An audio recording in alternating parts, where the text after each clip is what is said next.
చావుకు తలుపులు తెరిచినట్లే. అవలీలుగా ప్రాణాలు తీసేసే విషయం అది. సైనైడ్ కంటే 100 times పవర్ఫుల్ పాయిజన్. 100 నాగులు ఒకేసారి కాటేస్తే ఎంత ఎఫెక్ట్ ఉంటుందో అంతకంటే ఎక్కువే ఉంటుంది.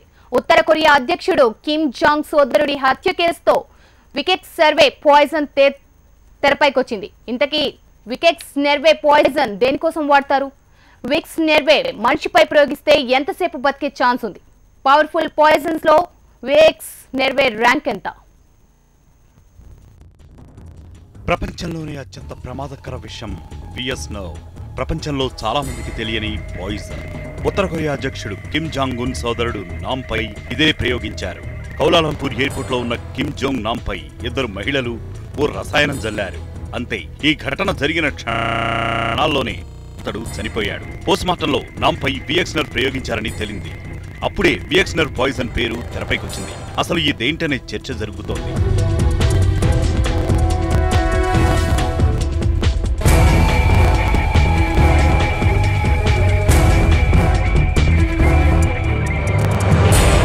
విఎక్స్ ను తాకితే చాలు ప్రాణాలు పోయినట్లే. నీటి బొట్టిలో సగం ఒంటిపై పడ్డా చాలు. విఎక్స్ నర్వ్ తీవ్రత ఆ స్థాయిలో ఉంటుంది.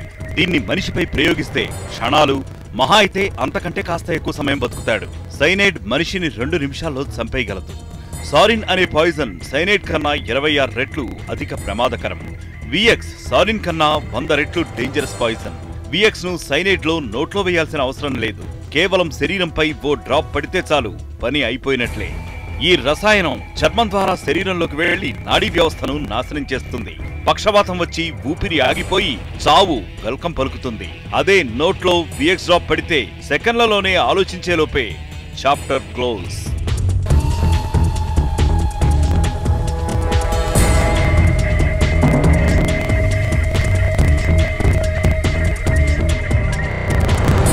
విఎక్స్ కన్నా డేంజరస్ రసాయనాలు, విషవాయువులు దాదాపుగా లేవు. అయితే polonium, botulinum, sarin, potassium cyanide, hydrogen cyanide ఇవన్నీ దాదాపుగా విఎక్స్ స్థాయిలోనే శరీరానికి హాని చేస్తాయి. విఎక్స్ ను కెమికల్ వెపన్ గా కూడా పరిగణిస్తారు. ఇది ఇంజిన్ ఆయిల్ లానే ఉంటుంది. ఈ రసాయనం ఉత్తర కొరియాలోనే కాదు, అమెరికా, చైనా, రష్యా ఇంకా చాలా దేశాల్లోనూ ఒక ఆయుధ సంపత్తిగా వినియోగిస్తున్నారు.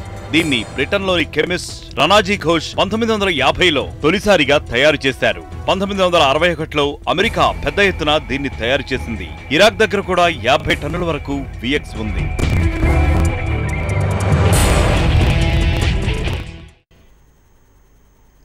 ఇక